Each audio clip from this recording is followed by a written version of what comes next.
oxygen when boxes wet. Focus on the mental, never lose like smooth instrumental. Better tunes on the move in a pinto. Choose what I get to, never lose move on the move, but it's simple. Never give up and we running it maybe. We just keep winning, we conquering daily. Envision and pay me, it's never to sway me. Indigenous, maybe we winning, it's crazy. Hey yo, the lies told that you never make it. Hopeless, so it seems. Eyes closed, canvas open wide to embrace your dreams. Sometimes you gotta take a loss just to get the win. Like license sin was popping in like oxygen when boxes wet. Focus on the mental, never lose like smooth instrumental. Better tunes on the move in a pinto. Choose what I get to, never lose move on the move, but it's simple. Never give up and we running it maybe. We just keep winning, we conquering daily. Envision and pay me, it's never to sway me. Indigenous, maybe we winning, it's crazy. Hey yo, the lies told that you never make it. Hopeless, so it seems. Eyes closed, canvas open wide to embrace your dreams. Sometimes you gotta take a loss just to get the win. Like license sin was popping in like oxygen when boxes wet. Focus on the mental, never lose like smooth instrumental. Better tunes on the move in a pinto. Choose what I get to, never lose move on the move, but it's simple. Never give up and we running it maybe. We just keep winning, we conquering daily. Envision and pay me, it's never to sway me. Indigenous, maybe we winning, it's crazy. Hey yo, the lies told that you never make it. Hopeless, so it seems. Eyes closed, canvas open wide to embrace your dreams. Sometimes you gotta take a loss just to get the win. Like license sin was popping in like oxygen when boxes wet. Focus on the mental, never lose like smooth instrumental. Better tunes on the move in a pinto. Choose what I get to, never lose move on the move, but it's simple. Never give up and we running it maybe. We just keep winning, we conquering daily. Envision and pay me, it's never to sway me. Indigenous, maybe we winning, it's crazy. Hey yo, the lies told that you never make it. Hopeless, so it seems. Eyes closed, canvas open wide to embrace your dreams. Sometimes you gotta take a loss just to get the win. Like license sin was popping in like oxygen when boxes wet. Focus on the mental, never lose like smooth instrumental. Better tunes on the move in a pinto. Choose what I get to, never lose move on the move, but it's simple. Never give up and we running it maybe. We just keep winning, we conquering daily. Envision and pay me, it's never to sway me. Indigenous, maybe we winning, it's crazy. Hey yo, the lies told that you never make it. Hopeless, so it seems. Eyes closed, canvas open wide to embrace your dreams. Sometimes you gotta take a loss just to get the win. Like license sin was popping in like oxygen when boxes wet. Focus on the mental, never lose like smooth instrumental. Better tunes on the move in a pinto. Choose what I get to, never lose move on the move, but it's simple. Never give up and we running it maybe. We just keep winning, we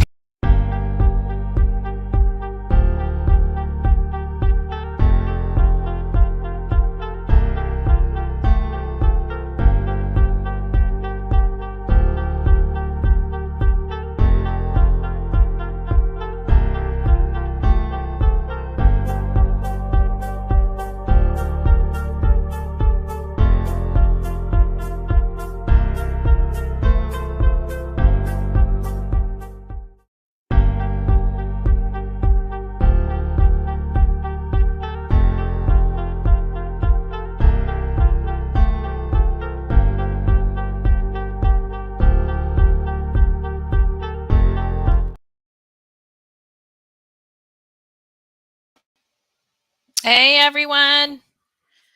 Hi guys. I'm going to try to attempt to do Instagram Live and YouTube Live, Facebook Live. Just welcome. How's your Friday night going? Ours is kind of sucky right now, but we're managing. It's Ross's birthday. He's worked all day. He's ready to go home. And as he was loading up the truck for his customer with some big rims, he noticed he missed a spot. So now he's back in the horror room, back behind me here. And it's been kind of a tough month. I'll say that. Welcome, Andy, Sam, Highland Powder, Clowier. Kai's pumping. Hi guys. Thanks for joining my live. I hope to do this weekly. Vacillating on Friday nights or Wednesday nights because that's usually where I drop the podcast, and just kind of want to change things up a little bit for me. We've done a lot of interviews and we still continue to doing interviews and stuff like that. And I love that, but sometimes it's not always easy to get people scheduled weekly. So in between all the weekly interviews and or monthly interviews that I do and some of the other shows that we're putting on, um, I just thought, well, we could just start having an open mic night, and people can just start to come on the show.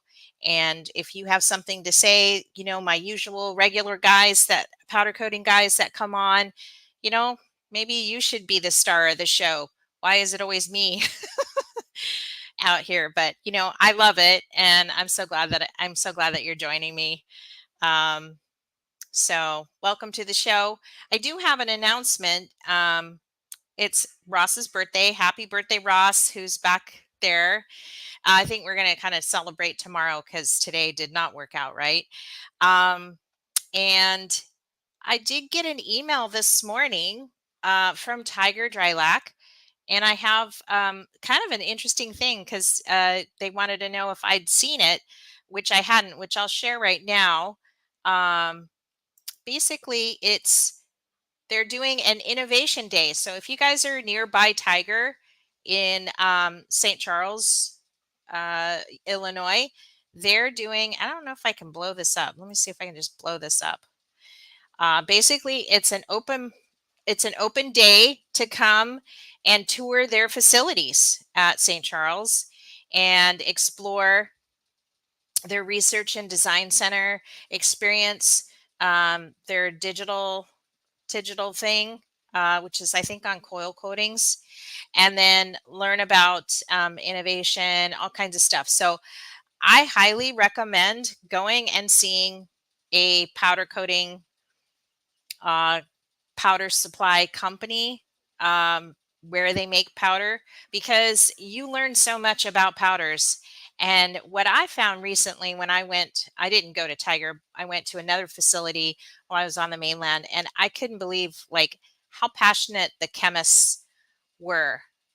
They're just as passionate about powders that as much as custom coaters are. So it begs the question, like all these people that are in the middle that do sales and marketing and stuff like that, how passionate are they? Where is it? How come they're not passionate? Because the real guys are passionate. So I was just really stoked. And the guy just showed me all how the extruders work and how they bonderize things and stuff like that. So metallics and everything. So highly, highly recommend going. I don't know if Tiger's going to show you all of that, but that was my personal experience going to another facility and learning all about it. It was just something that kind of got tagged on to my mainland trip. And I just was so happy that I took the trip to go over there and learn more about powder coatings and stuff like that. And it's a great time to ask chemists about the specific questions you have about powders that need answering, because they're the ones that can answer that. So just wanted to let you know that big announcement. It's going to be happening on looks like June 11th and June 12th. So a Tuesday and a Wednesday in June. You can certainly just they got a little QR code, but here I'll just share the form. And what I'll do is I'll make sure to drop the link in here. I could just drop the link in the chat. Because this is the form. It takes you to a form to send. So you can just hop on over there. And that's my little thing for Tiger, They're certainly a good company and happy to promote them in any way. I know they're really trying hard to promote custom coating.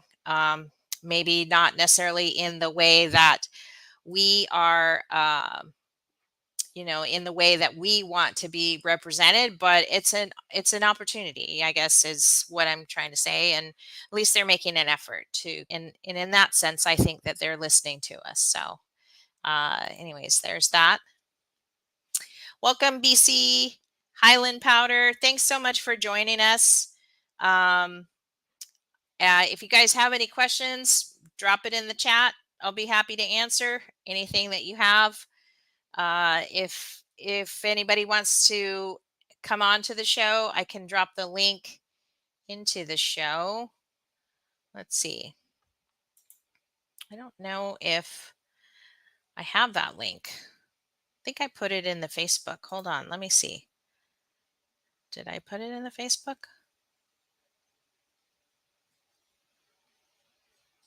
Oh, I guess I didn't. Well, let me know and I'll send you a private message with that link. So with that, let's see what else. Oh, we want to promo our lives. You know, we've got a live coming up. I'll bring it up here. It's at the powdercoatingnearme.com website. So you can actually learn all about that. Hold on. You can ask Ross. This is a customer. So if you go to the Custom Coder Forum, let me switch my screen.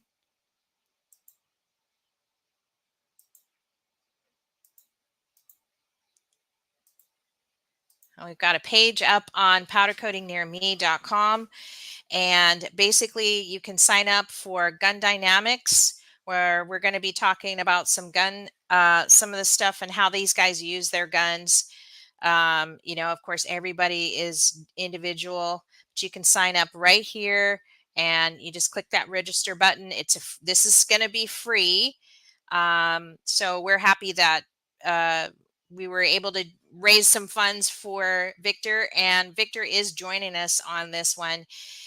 So there'll be Victor, it'll be Ross, it'll be Justin from Triple G, it'll be Roro, it'll be Ashton, and probably Zach from Stay Spooled. So let us know. Oh, and Rich from Rags to Riches. So let us know if you can join us. It's next Saturday, the 27th. 9 a.m. Hawaii time. So it'll probably be about 2 o'clock, I think, East Coast time. But anyways, it'll give you your time when you click on it. It'll give you the exact time that it is in your neck of the woods. So sign up. It's free. It's 2 hours. You're going to learn something. We just want you to have a good time. These guys just want to share their knowledge as best they can, you know, and answer your questions as best. And we've gotten really a lot of questions. So when you do enter or register, just know that you'll be able to ask a question, and we're going to be bringing those questions to light during the Q&A process of the show. So they'll be kind of towards the end, but we hope to have a really great show. The first one was a hit. I can definitely say it was. And you can, you know, sign up right here. Just put your email address, put your name, and you can watch the first show for free because it's been out for a while. So if you didn't get to see it, just sign up and watch it for free now. We've done all of I've kind of edited out all of the giveaways and stuff like that, but you can go and watch it for free. I just put that up yesterday because we're all done, you know, fundraising for Victor, and he's getting back on his feet and getting back to powder coating and stuff. So it was a little sketchy there for a while, but he's back to normal. And so, yeah, there you go. And while you're at it, check out Powder Coating Near Me and add your coder shop. It's pretty easy. You just need a logo, 3 photos, and just join for free. You can make your own page, and I'll edit it and get it all published and posted right away. Verify that it's you, and you'll have a free ad. So let's see if we go here. We can kind of see this is where customers can actually find you, find your shop, and they can just search for their area. And it's an international directory, see? So we've got people all over the world, even just signed up Pro Blast from Tahiti. So we've got our first Tahiti guy. I didn't know there was powder coating in Tahiti, but there is. I guess if there is in Hawaii, there is in Tahiti. So he does blasting and all kinds of stuff, this guy. So go check out he's the latest guy to join us. We got Alaska, and we've got people all over.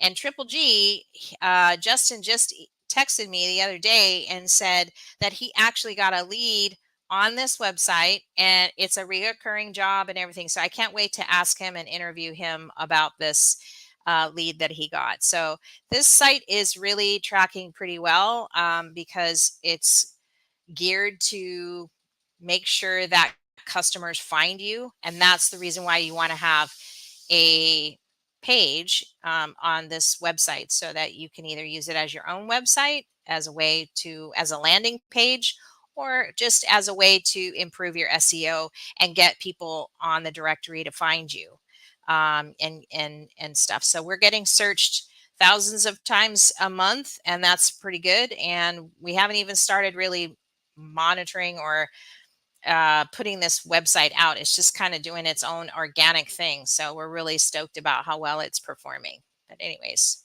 um, yeah. So that's pretty much what's going on with me. Just the promo and the lives, and see you next. Hopefully, see you next Saturday for the new powder coating live show, featuring 6 or 7 coders now at this point. If we can fit them all into the screen, that's my trouble, is we've got to get them all in there and stuff. So just really happy to help you guys and be part of the community, as I guess to help each other out, help all of ourselves out, answer questions, be curious, raise your hand, find out more. There's no need to suffer. We suffer enough when we make a mistake and have to stay late to do rims, but the rest of it should be just open information as much as possible, to answer as many questions about, about pricing, or your oven, or your equipment, or your gun settings, or whatever. So that's what we're hoping to bring here at the show, every week, or at least at the podcast when I interview people, because I'm not the expert. I'm just inviting these people who are the experts to come out here and come on the show and share their valuable information, and stuff like that. So we're happy that we've been as successful as we have been in the past, and we hope to continue that, as we move along into 2024. So, anyways, thanks all for joining. Hey, Retro. Team together, everyone achieves more. Oh my gosh, that's awesome. I love that. I've never heard of that. Thanks, Chris. It's Chris, right? I think it's Chris. Yeah, it's Chris. Getting to know you guys. And I'd love to have you guys on the show, because you guys are ripping it up out there, in the internet game, and in yeah, and in the just doing top notch finishing, and pushing the boundaries with your finishing too. I see that as well. So Retro recently won the Prismatic Challenge, the March Madness. I called it something else. But I did talk to Prismatic about it and told him what I thought of the Squid Games that they did. But I saw their point, and I kind of agree with you, Chris. I think that there is a place for that. Kind of made some suggestions on what they could have done better, maybe focused on the powder or the colors more than just putting people head to head. But I get some healthy competition is always a good thing, right? So I'm happy that you won. Seemed like everybody won and got something from Prismatic anyways. So glad that they push their limits too, and I guess that's just kind of what we're doing. We're just exploring what it's like to, it's our realm, right?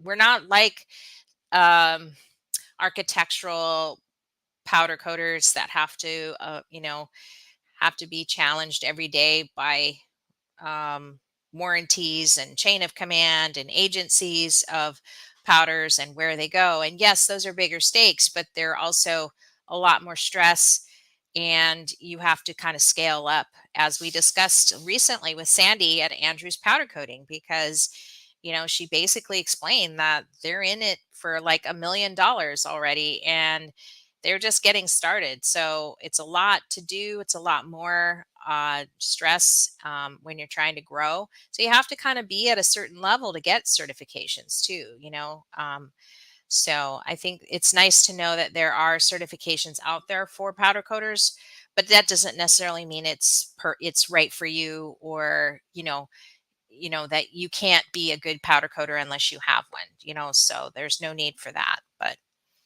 Mitch and Metals, hi. Thanks for joining the show. I appreciate it. Does anybody have a question? Come on, ask me a question. I don't know what the answers are all the time. I can tell you that this month, definitely, I think I said that at the beginning of the show, but this month has been really, really, really intense. I don't know if anybody agrees with me. Please hit yes if you've had a very, very uh, intense month. um, I don't know if it's just the energy, I guess. It's not really like anything's gotten harder. It's just the energy. And stuff. And I tend to overdo it, like overachieve or get myself doing more things than I'm ready for. And then I kind of run around all crazy, but trying to get my head back on the and on my shoulders and kind of get focused and ready for what's coming next weekend with you guys with the powder coating live show. I'm super stoked. I probably should play that video, but um, this is just a promotion website, or podcast just to talk about what we want to talk about. Probably should bring that up because the guys, it's kind of funny because I come up with these ideas for what to talk about, and then they turn around and say, no, we don't want to talk about that. We want to talk about this, so um, I think some of what they want to talk about is, like how do they set up their processes, it's going to be different for everybody, but the main thing is that the process that you do set up you can stick to, that you can um, repeat over and over and over again, because that's what makes these guys um, that's what makes these guys so vitally important and so successful, is because they've developed and honed this skill. But it's more than that, it's their processes that they continuously repeat, almost like a robot in a sense, because it's been so repetitive for them. But it's also repetitive in a good way because they know that they're confident, they can approach a project confidently. Justin, let me log in and get you a link so that you can join. Hold on a second. I'm just going to head on over and open up my StreamYard again. And nope, I don't want to share that. I want to invite. So I'll just drop the invite into the chat if you guys want to head on over. There's the chat, Justin. So you click on that link. And here's the link for, I think I can send that to, why can't I send that? Maybe I can't. Oh, that's weird. It just kind of froze. I think I just froze my Instagram. Let me bring it up again. Social.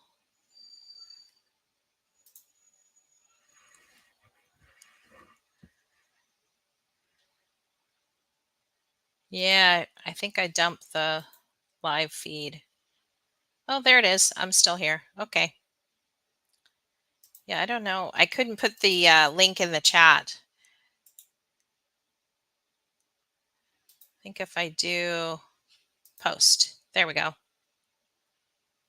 So you can actually click on that link, copy it, I think, hopefully, I don't know, go over to StreamYard or head over to my Facebook. Because the Facebook, I'll pop it in the Facebook comment as well. And you can join the chat. Join the chat. Hi, Mike. Wait. Your mic is muted.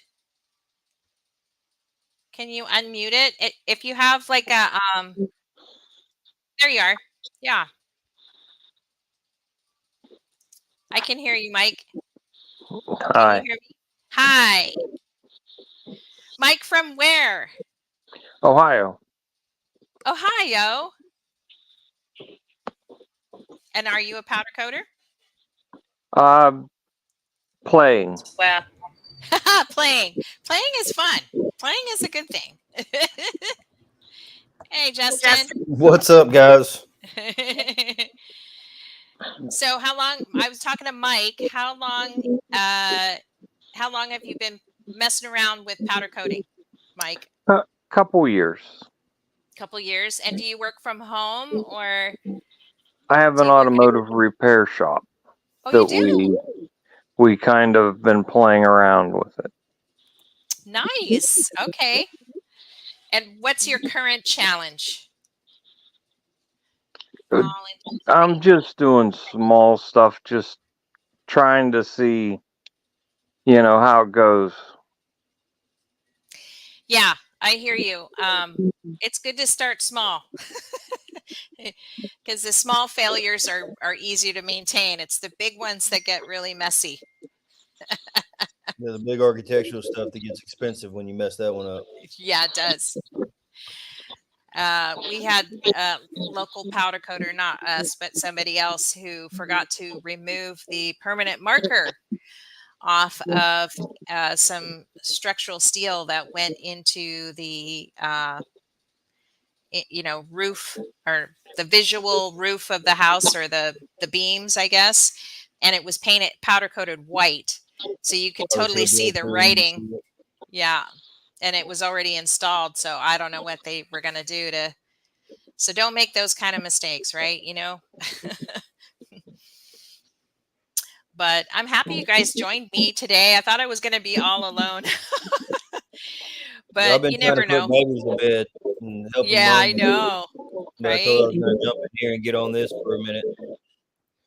So, Well, thanks for doing that. And I know it's kind of late too, and I thought, well, I'll just try to see where whoever's here and stuff.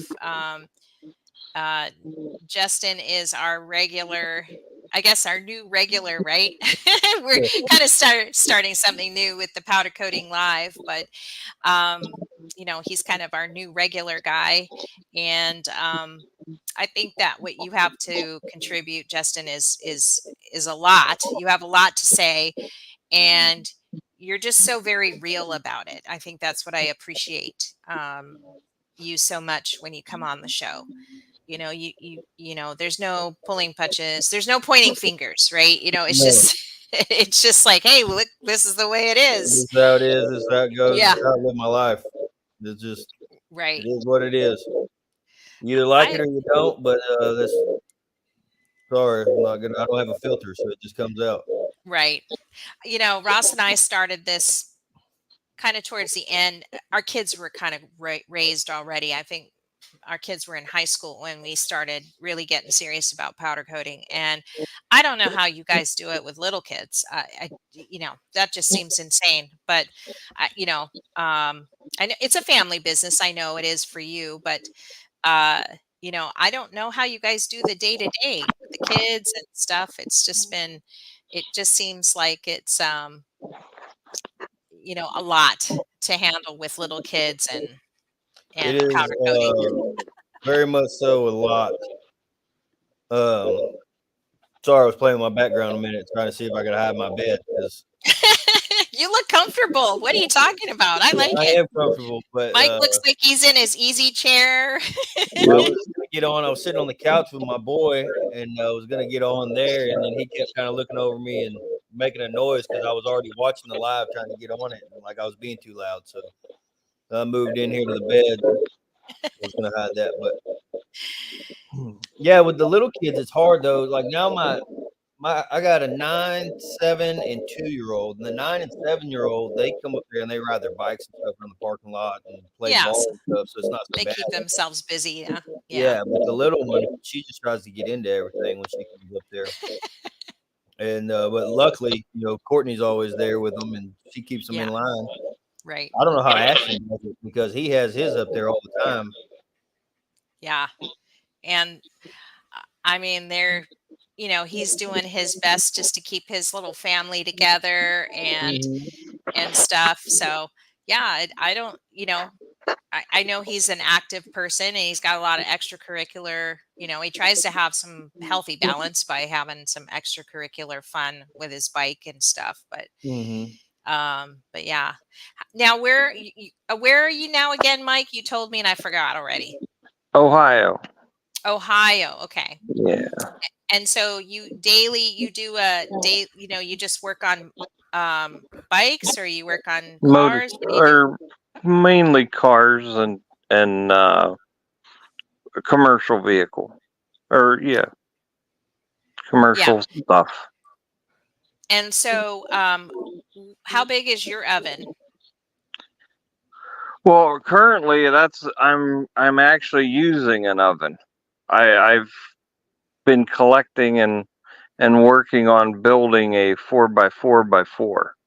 Yeah. But I haven't got it done yet. It's been just I mean, the biggest thing I've done is a rim, and you do one at a time, and it's it takes you all I got day. a 20-foot oven, a 20-foot by 10-foot oven, and sometimes I do one rim at a time. It just depends on what's going on. Some of those two-tones, it's best just to do one at a time. Make sure you get it right instead of screwing them all up at one time. That's true. Yeah, these big rims that they were 20 by 12s, and they were so big that he just decided to put them in the big oven today. Instead of just doing, he usually just does one at a time in the smaller oven. Our smaller oven is 4 by 7 by 4. So 4 feet and 7 high. And so he just said, forget that. I'm just going to put them all in the big rack today and just powder coat them all at one time. It's just easier. But yeah, unfortunately it's just one little area he missed. But he's been really tired and off his game. Monday, we're going to go check out his hand. My husband was in a motorcycle accident a couple of years ago. And so, anyways, so we're going to go see the doctor and see if they can do something better with his hand because it's pretty bad. It's in bad shape. So he can only work so fast, so hard, so whatever before he just can't do it as much anymore. So let's see. Whenever I've done 20 by 26s, I can only do 2 at a time. Okay. That's Roro said that. Justin is a king bed like a boss. Oh. I was laughing at that a minute ago. I responded. I just saw that. And then I'm in the fuck them all up type. Send it. It just depends. Sometimes I've done that too, and then pray that nothing fell on them when I push them all in there at the same time. Right. But, yeah, it's called spray and pray. Yeah, I learned that from my good friend Denny in North Carolina. And it's funny because I texted him this morning because him and I are always chatting up a storm. And I'm like, where have you been? What's going on? And he's like, oh, I'm struggling. And I'm like, well, what does that mean? Is that your business, your personal, or both? So I think just powder coaters in general it's just springtime. It's just. I think that's what I was going to say when you were saying that about Ross. I think it's just something in the air right now. I've been tired as hell the last week too. And like my hand, like this hand right here, my left hand, it's been numb for 4 days. I had surgery on it multiple times, and it's just I'm gonna have to go back to the doctor. It's just that time we're just so damn busy and haven't had a break. Yeah. I think that's pretty much what it is, right? Yeah, I left half a day today. Told Courtney I'd had enough, and that we'll figure it all out on Monday because I'm not going back Saturday or Sunday. We got other things planned, so yeah, we'll figure it out on Monday. Try to get some rest and restore. I think that's what's due for sure. Let's see. 209 Finest. I have you have the same size and 2 at a time. It's brutal. Yes, he has the same size oven as us. How did you end up with that oven? That's crazy. Same size. Well, you know what? That's why we made our oven the way we did, because he was doing motorcycle parts. And the reason why we did it at 4x4x7 is so you could fit a frame, a full size frame in there and stuff. So think about that. I don't know why you chose the 4x4x4. Is there a reason? No, I was I, just I just was making it bigger than the one I currently have. yeah. So that was just kind of well, maybe a little bigger would be better, and Yeah. Well, I mean, you can do, I would consider doing the 4x4x7, just because inevitably this is going to continue. If you do well enough in this business, it's going to continue. And then the next thing you know, you turn around and you got this one. And then, so you have to kind of build it to grow, I guess, almost bigger than you need right now at this very moment, because inevitably you're going to need something later on, that 100%. somebody's going to bring you something else. Yeah. When So I was looking for my bigger equipment, I wanted a 10-foot oven.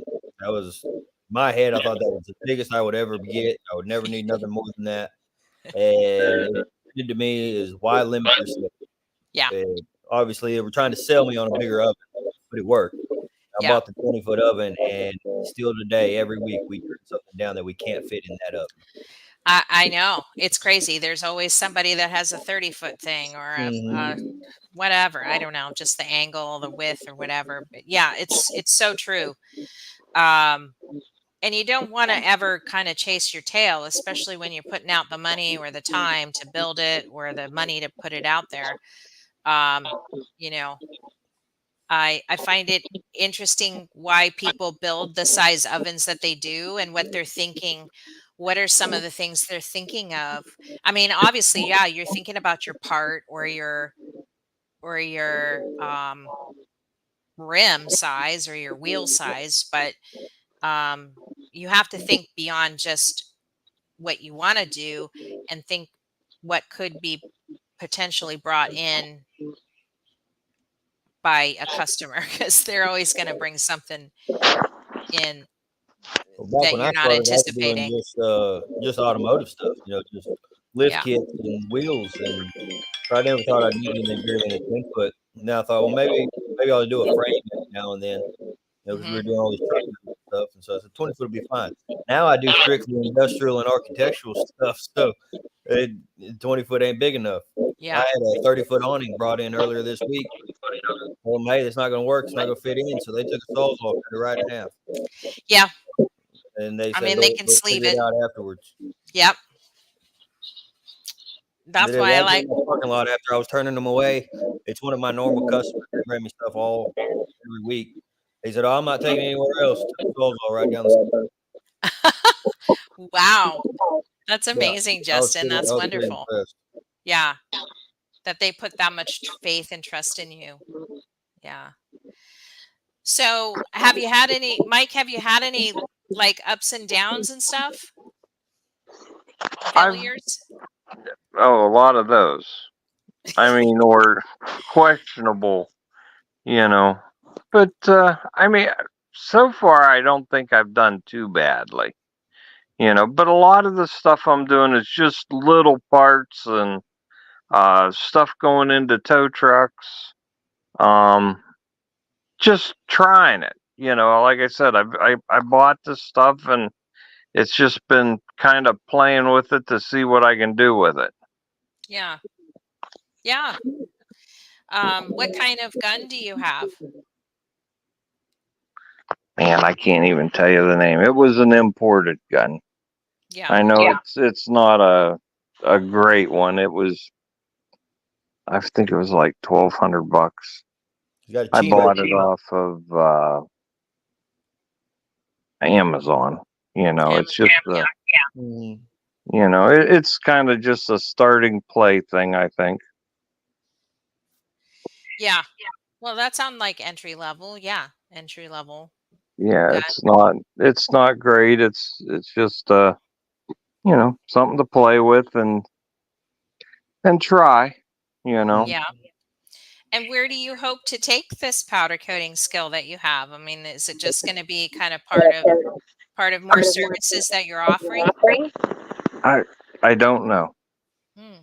You know, I kind of bought it as something to play with and dabble in, and I really haven't done much more than that with it. I think I've done 2 sets of rims now for customers, and you know, a bunch of little parts, and we've got tow trucks, so I've been doing a lot on my tow trucks, the parts with that, just because, you know, you don't have to deal with in Ohio, everything rusts so fast.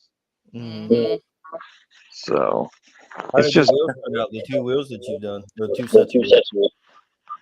I did a set of black that came out. I thought it was like a semi gloss black. They came out nice. I did a set of chrome. I was happy with them till I put the clear coat on them. Yeah, no. And the Look, clear, look at that, huh? yeah, the clear kind of. In fact, over the winter, I was planning to. I have a Goldwing. I was planning to do a bunch of the parts. And then after I did the rims, I'm kind of like, well, maybe I don't want to do the Goldwing parts that way because Well, it was. every powder coater has a chrome nightmare story. Same thing. We went over that in one of the other lives before. Yeah. I haven't tried it yet. I just refuse chrome. I don't do any chrome at my shop. You bring that in there, or we'll send you down the road. If you want chrome, I'm going to tell you no. But Ashley and Palmer's Powders actually gave us all a pretty good tip to try. So we'll give that a shot, see if it works out. I'm not going to advertise it or tell anybody because that's his secret, but I'm sure he would be more than happy to share it on the Yeah, next. he'll share it if he feels like it, for sure. But I am definitely going to try that. He told me some way not to keep it or to keep it looking more like chrome. So Yeah. That was the sad part. It looked good till I put the clear on it, and that kind of gave it like a haze. Yeah, it sold it out pretty good. I got about 6 sets of super chrome wheels sitting up in the racks at the shop that people never came back for.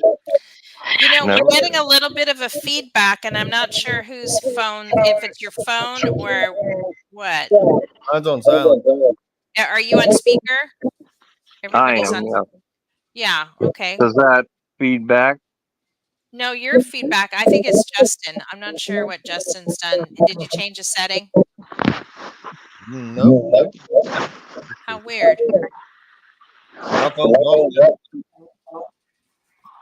I hear Yeah. it. Now, see, I am on my phone. Yeah, you're on your phone. Let me see. Hold on. Are you on your laptop, Justin? Because you can use your. Yeah, you can use your phone. 209 Finest said the moment you said chrome, the smile on Justin's face. That was funny. Taylor, come on the show, Taylor. You're ready, girl. The link is in the description. I don't know if you can go over to Facebook. Hey, Aaron, Dry Powder Art and LS Powder Coating. Maybe it's me. Oh, maybe it is you, Mike, because I can hear myself now. I think it is you. Maybe mute yourself until you need to talk. Could be me too. There could be a delay. I left and unmuted myself or muted myself. And I'm still hearing it. Oh, you are? Okay. Yeah, and my phone's off, so it's one of you two. I'm not sure which one. Yeah, it's Mike. Mike muted and now it stopped. Yeah. So I don't know. Sometimes it could be the delay. I've had some delays on the StreamYard today. So after I spent an hour and a half with talking with this guy, I realized that I forgot to hit the record button. So I have to email him back and tell him, sorry. Can we set up another date to talk? It was a good show. We both cried on the show too. It was just, I can't believe I didn't hit the record button, but he had some pretty interesting things to say, and I met him at Powder Coating Week last month. So I'm sure he'll come on the show. He's a good sport. But anyways, yeah, I know. It was, I kept thinking, how come I can't hear myself talk on my headset? And I thought that's really weird. And I never thought to look over at the record button, but that's not the first time that I've forgotten to hit the live or. We did that on the other live. About 30 minutes worth of Yeah. information there. Everybody trying to figure it out in the chat. Yeah, that was our first. Live. So if you want to listen to the first live and you haven't yet, head on over to the Powder Coating Near Me directory. It's powdercoatingnearme.com. And there's a custom coder forum tab there, and you can just sign up. Just need your name and email, and you'll be sent the live. I just sent that up. So it's been about a month and a half, almost 2 months now since I think it's going to be about a month. Yeah, 2 months actually since we were on live. So I figured that was a good time to, enough time's passed that. Yeah. Yeah. Yeah. Hey, so I obviously came in late. What's that that link that you had pinned into here? Oh, something about Tiger?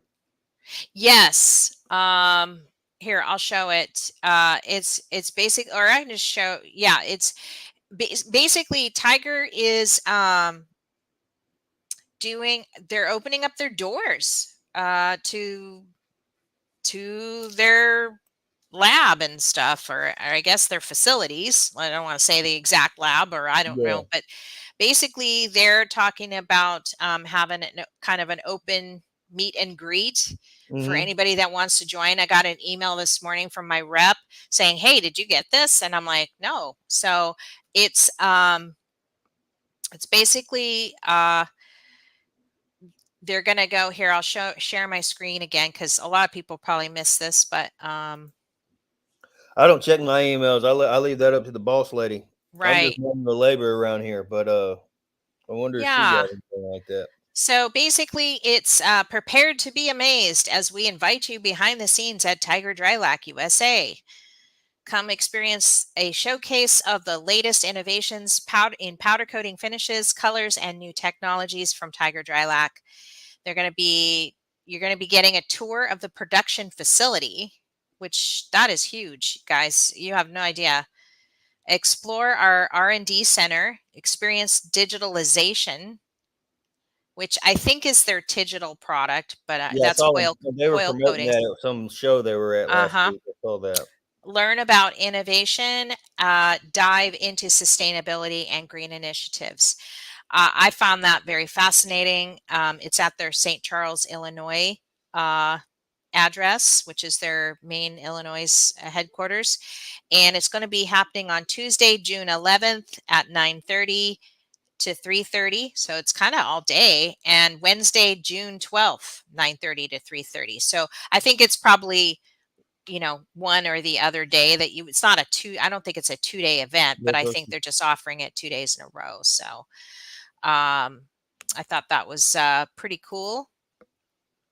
That is pretty cool. We were just talking about taking a field trip. I'm going to go.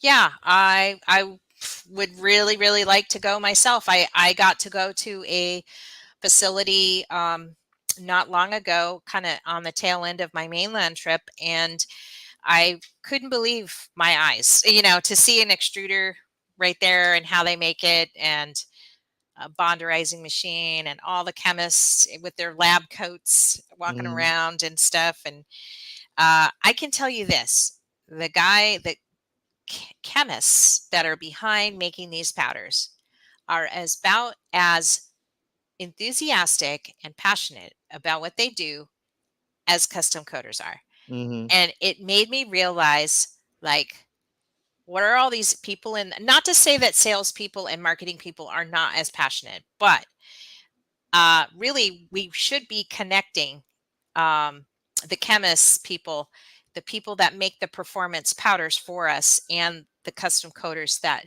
do it, because that's when you see, yeah, when you see people that are just as passionate as you want to network with them. You know, you Mhm. want to get to know them. Yeah, I found that Well, very it'd be cool to fascinating. talk to them and say like, "Hey, I'm trying to achieve this type of finish," and then like, because they obviously like, "Oh, we're trying to achieve a red finish," and okay, well, I want a red finish with pearl metallic flake already in it without Right. mixing my own, Right. something Right. like that. Yeah. So Or you that'd have be a cool. question about powder, like why does it do this? Why does it do that? What, Yeah. and stuff. So I would say it would be an opportunity of a lifetime to sign up and go.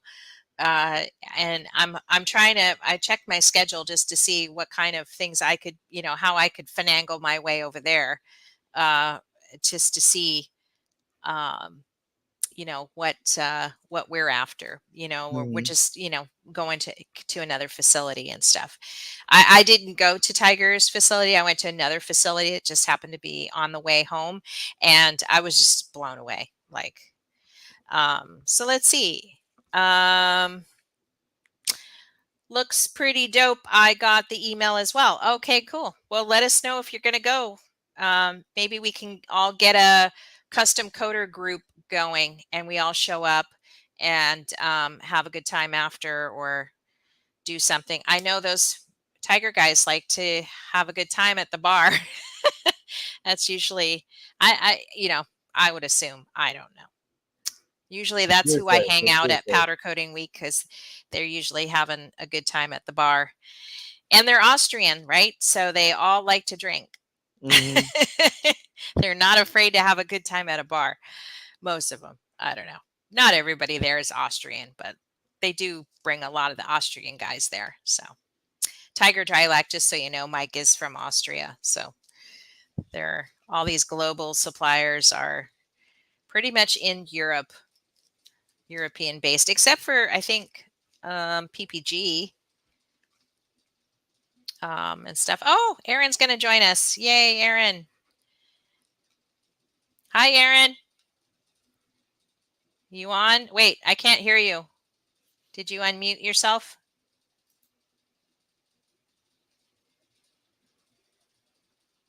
I think you just need to figure out how to unmute yourself. There you go. Bottom left. Hello. Oh, I'm here. Hey. How are you? Good to see you. It's been a while. Yep, hard work. Yeah. Are you working right now? Painting away. Yeah. I wasn't hoping to jump in. I was just trying to view. I don't know why it Oh, put me in here. because I gave you a link to join in the chat Okay. and stuff. I was trying to, I don't know if Taylor's still listening, but it would be nice to have Taylor on. Taylor's the one that won the 30-gallon Benco. Did they receive that? Yeah, I think so. I don't know. Taylor, let me know.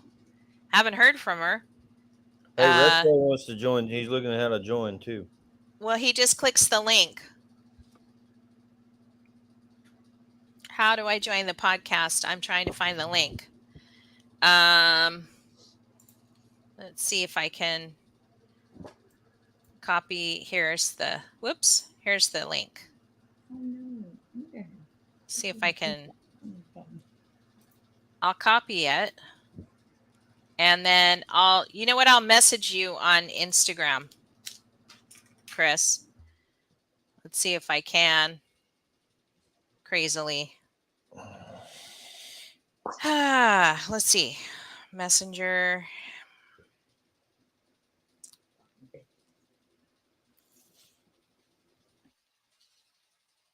Retro. Let's see. So talk amongst yourselves, guys.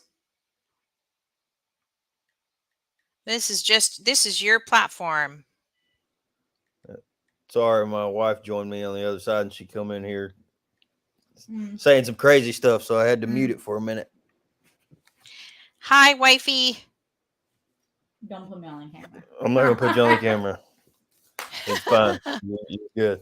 I'm eating pizza. Let's see. So, Mike, you own a you said an automotive repair business? Can he hear you? Yeah, he's muted. I had Yeah, yeah. I have a small 4-bay shop. I We're got out you. in the country. What part Very of rural area. what part of Okay, I Ohio? sent that. Northeastern corner. We're between, like, halfway between Youngstown and Lake Erie. I got you. We got family up in Akron. We go up there Oh, okay. a couple times a year, or they come down here. I was gonna say, if they're smart, they come down there towards winter time. Mm-hmm. Well, I think Chris should be. I DM'd you, Chris. So, not sure if he got the text, but I did on Instagram. So hopefully he's joining. So I need to. You need to tell me how you got this. You got this lead from. We put your page up on the powder coating directory, and next thing you know, you got a customer. Did it work out? I've got now since then. Oh, really? School did, and we got a bunch of people. I just muted you, Mike. Just because of the feedback. Okay. Go ahead. But, You're fine. The very first one, it's a company that's local here too. Like I see their company all the time.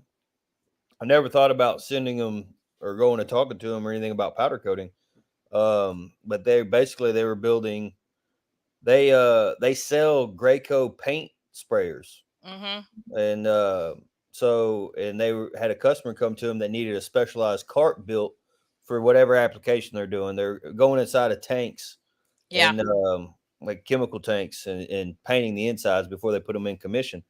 And they needed a special cart built, and they had an idea, and so they built a prototype, and needed it powder coated so it would withstand, because they're going to get paint on it, and they want to be able to clean it up, stuff like that. So I went and talked to the guy. He called and asked if I could come by the shop and take a look at what they're building, and maybe give him some prices and match a color that they were trying to match. So I went by there, met with him, and I always ask everybody how they heard about us when I have those type of meetings. And he said, "Oh, I went to Google and typed in powder coating, and a website called Powder Coating Near Me popped up. So I clicked it and put in our address, and there you were." I said, "Oh, hey, great." Oh, that's awesome. That is so awesome.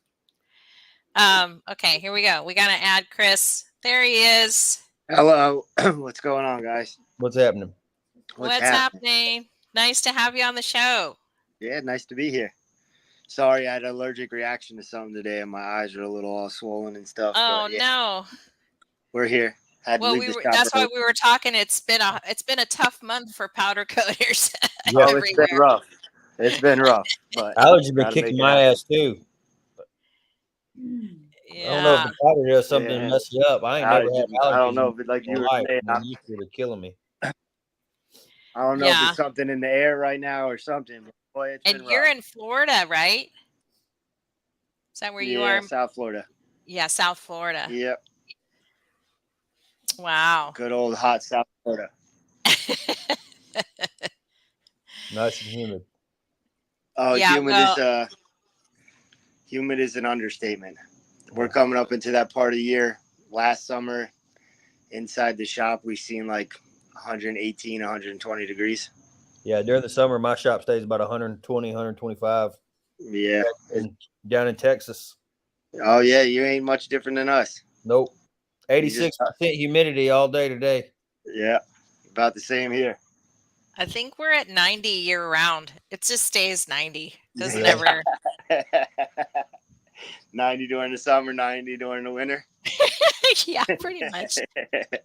It is. Yeah. I was just saying, Chris, I usually have the window open when I'm doing my podcast, but there's a room of horrors going on back there because Ross missed a spot on these huge ass rims. He picked up the 3 rims, but just as he was loading up the last one, he saw one little spot he missed, and now he's got to shoot the whole effing thing all over again. And it's a 2-coat. It's a 2-coat too.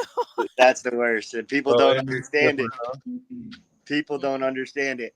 I've And just you- come. I became super anal with inspecting work. Like, Before it goes in the oven. yes, like very, very anal with inspecting work. Like flashlights, you name it. Look Mhm. at it from All every. lights off in the shop. No, I'm Yeah, going in there I with got to flash. lay on the floor and look at it from this angle. Got to lay on, Mhm. look at it this angle. Get on the ladder, look at it from this angle. Whatever I got to do, I try to avoid those situations, but they happen. It's just Right. part of what we do, and it's like it's very.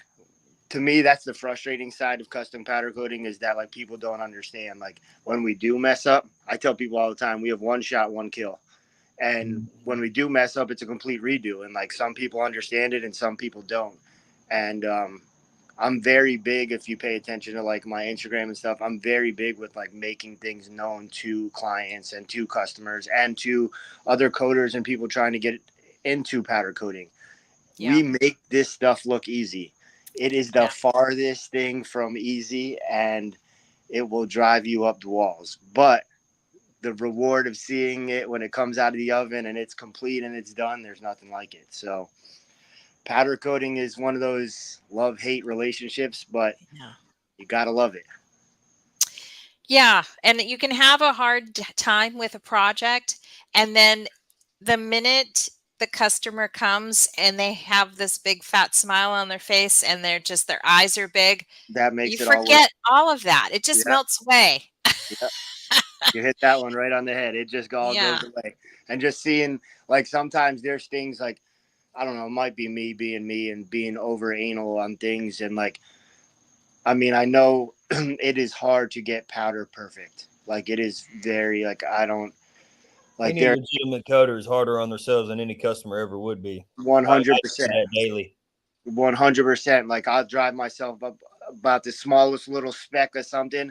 And they're like, man, I would have never even seen that or noticed that when Yeah. just like, Mhm. I know you don't, but I do. And like, Yeah. I Right. see it, it's right in my face right now. And that's all I can see. I got a whole beautiful set of wheels in front of me, but I see that one spot, no matter how I look at it or where I look at it from, that one spot's going to drive me up the wall. And like, there's been times to where I probably didn't have to redo a job, but me being me, like I'm redoing it because I know I can do better. Mhm. And Right. that's just what kind of separates great coders from good coders. And Yeah. it's you being 100% proud of what you put out. And that's what I strive on. Everything that leaves my shop, if I wouldn't, I do a lot of automotive stuff. My family owns a big custom automotive shop in South Florida. So I've been around the automotive industry my whole life. So my thing is always perfection. And like 99% of the time, I'm okay with things. That 1% will drive you up the wall, ruin a week, ruin a day. And it's like you just have to accept it and move forward. Because, like you said, like we're hard on ourselves, and some people are like, "Man, what are you doing?" Like that is leave it go, let it go. And it's just Yeah. like I know personally, like I see it, we don't see it, and it's just like Yeah. but I don't know if I can let that slide. Yeah, somebody posted like somebody shares your work. Okay, you did these 26-inch wheels y'all are working on right now. You know, obviously they're gonna put them on Instagram or social media or something. You see that one spot, that's all I'm gonna see is that That's one. all I'm looking at. Like, So man, yeah, look man, at I should have fixed that. that. I should have done something. So yeah, I always fix it right then too, or it's gonna Yeah. drive me absolutely crazy. Yeah. And then like you said, we make it look easy, but social media is our highlight reel. Yep. Like very few of us post our screw ups. Even me, I think like I've maybe once in the last 6 months have posted a screw up, but they happen weekly. Of Right. course. I 6 months ago, hey, this does happen, you know, whatever. But 9 times out of 10, it's the highlight reel. Of Yeah. course. So one thing that I was looking into getting into doing is like a YouTube channel and stuff like that. And so my whole thing was like I wanted to show the other side of coding, because I feel like you said our highlight reel and everything, like, and everybody sees that. But like I want to show people the daily struggle that we go through, and like having to redo stuff, and like having 3 out of 4 wheels perfect, and then that one wheel that isn't perfect, and now you got to start the whole project all over again. So it's like those type of things, like not to defer people away from it, but also just to give people the inside look of what really goes on behind the scenes and what really happens on the daily.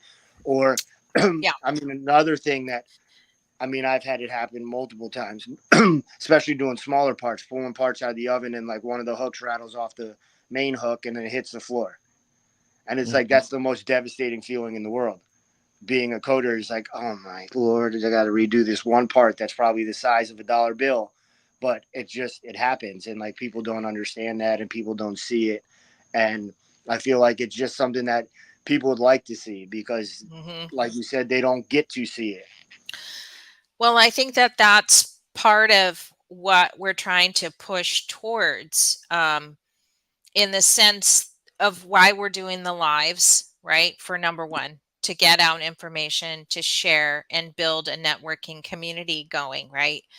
But the other part of it is to really bring that really raw, real life, at day-to-day struggle or day-to-day sacrifice or celebration.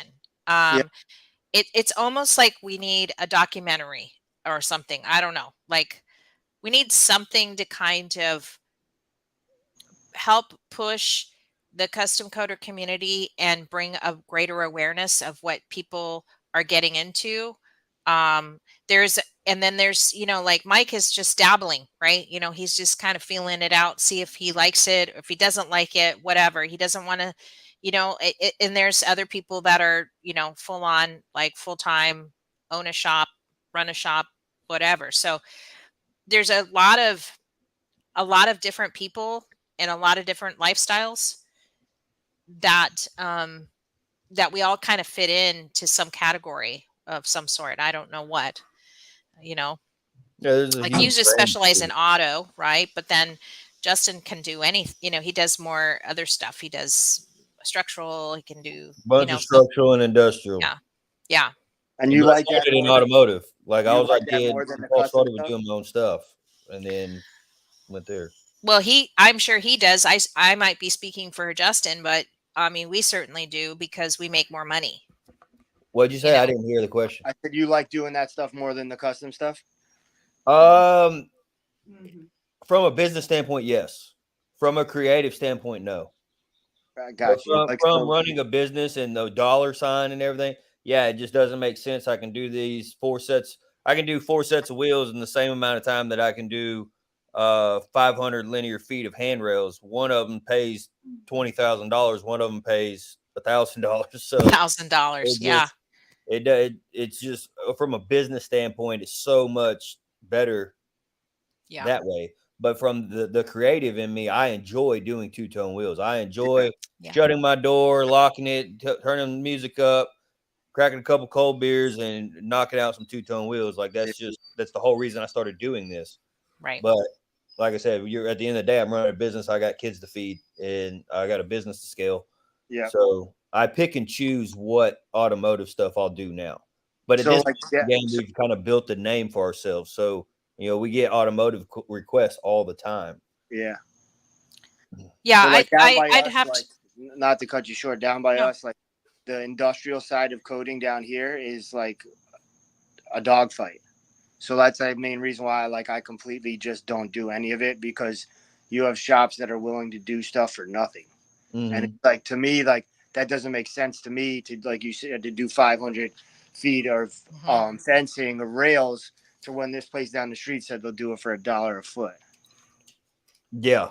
Well, Like, there's That's we a got a good place point. around here that does that too, but they have an all automated line, and they get a lot of business. I'm not going to say their name because they watch occasionally, but they get a ton of business, and they do great work. I'm not knocking them at all, but their turnaround time is terrible. It takes, they might do it for $1 a foot, but they're also way bigger than I am. I mean, we're talking millions and millions per year in powder coating, but the turnaround is terrible.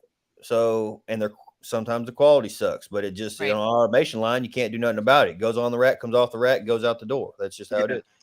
So I beat that out, and that's part of my sales pitch when I talk to people. My wife has it down too, and she does a lot of our sales calls as well. Is, hey, nobody's going to beat our quality and our turnaround time. I guarantee you, no matter the size of the job, within 10 to 14 days of being dropped off at our facility, it'll be done, packaged, and out the door.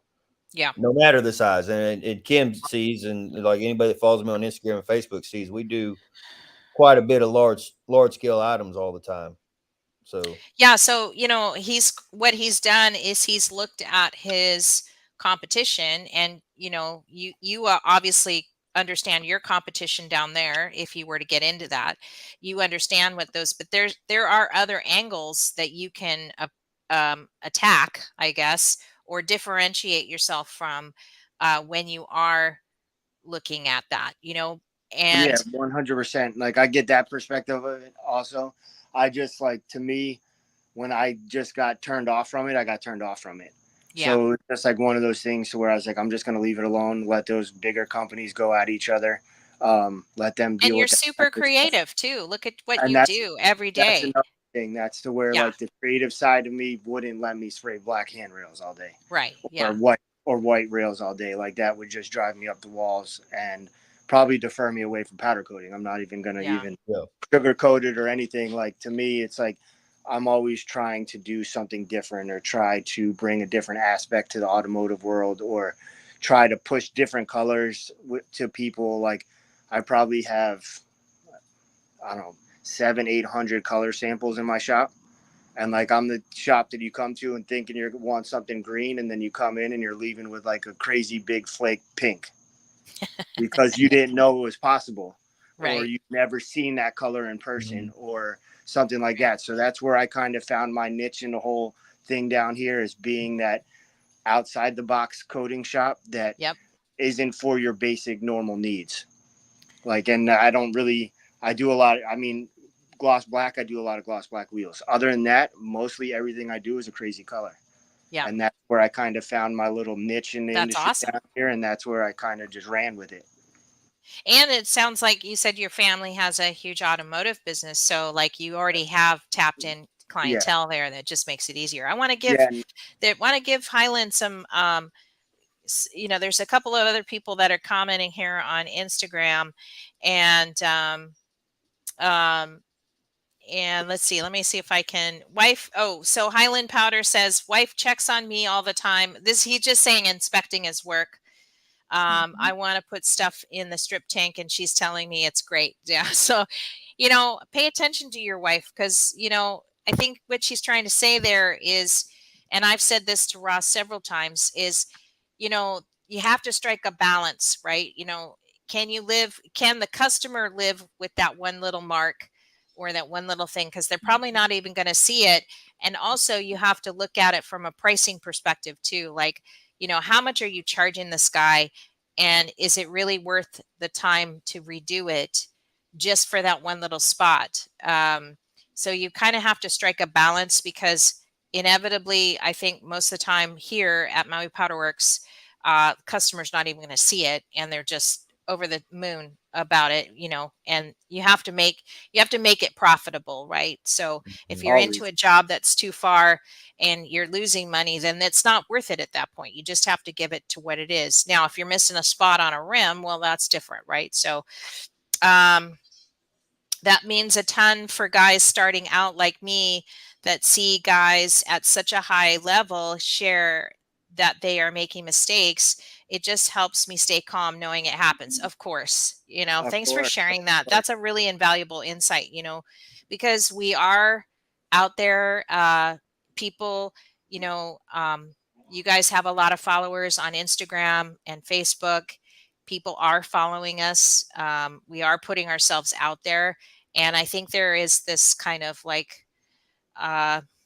level of people watching us, and we're not even paying attention to it, but we make it look easy, we make it look good, but we make mistakes too, right? So 100%. And like I'm big on that, and I'm very big. So just to give you a quick little thing, I've only been powder coating for 3.5 years, and when I first got into it, like I reached out to a couple coders, this, that, and third, and I got a cold shoulder from a couple people. Won't state any names or anything like that, but I just, from that day forward, I told myself that I would never be that person. Yeah. So I'm very open with other coders. I'm very helpful with other coders. If anybody's ever in a pickle or a bind, I'm always there to help, answer DMs, answer questions, answer my phone. I mean, because like I said earlier, I'm big on that whole team aspect. Like together, everybody achieves more. I Yeah. don't care if you're coding in the bay next to me. Like there's enough out here for everybody.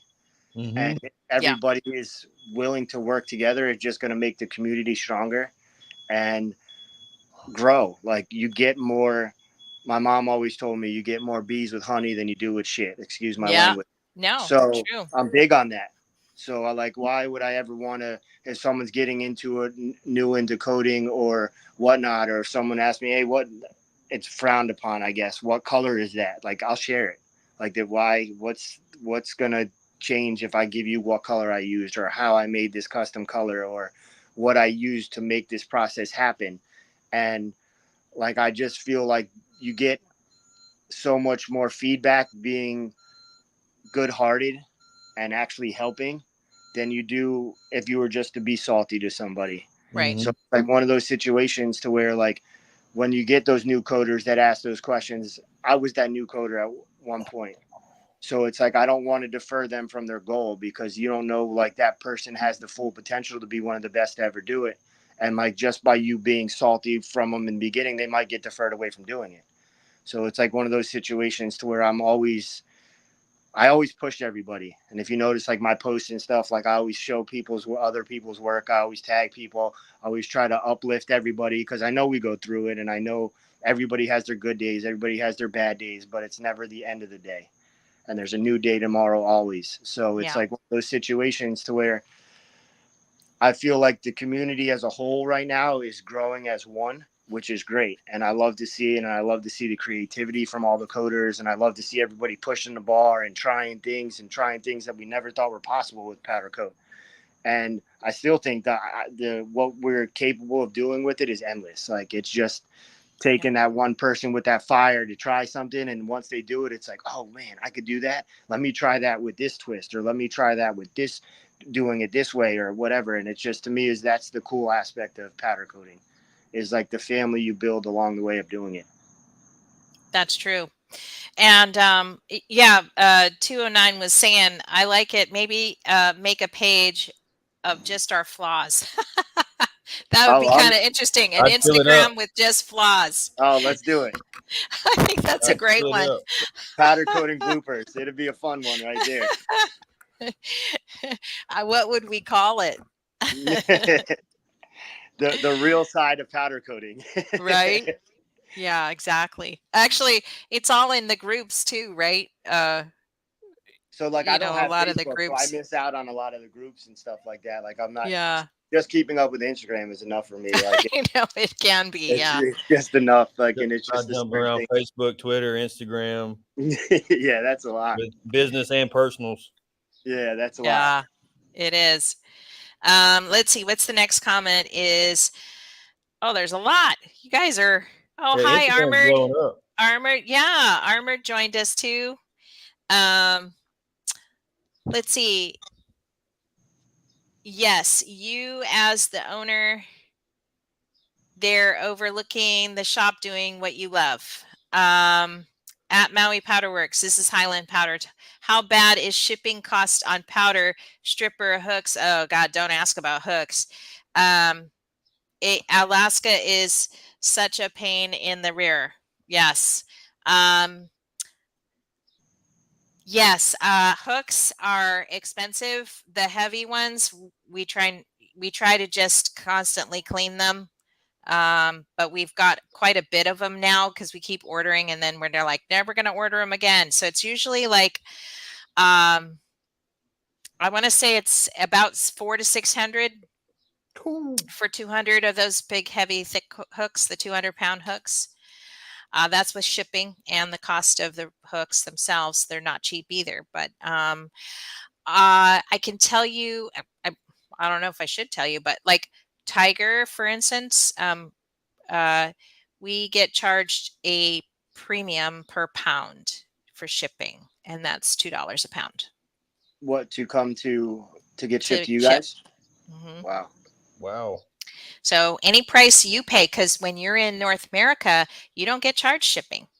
You know, if the pound of powder from Tiger is whatever, $8.50, that's what you pay because they're including the shipping. But for me, I want you to think next time you order powder from Tiger, think of me because I'm paying $10.50 a pound. So, Wow. There yeah, for a while, they were hitting everybody in North America with surcharges and everything. Like, yeah, but I think that's all went away. yeah. Highland says, yeah, because they're in Alaska, they're paying $2 a pound more too. So it's pretty much Hawaii and Alaska. We get that extra special gift. We get the extra special gift. You guys are paying for all our shipping. Yes, exactly. Right. I mean, I guess if you're on the mainland, that's a really good deal, you know, like because the quality and consistency is there for sure. Let's see. That's another thing though. Torch Like the to hooks. save on shipping a lot. Like Mhm. I keep a lot of powder in stock.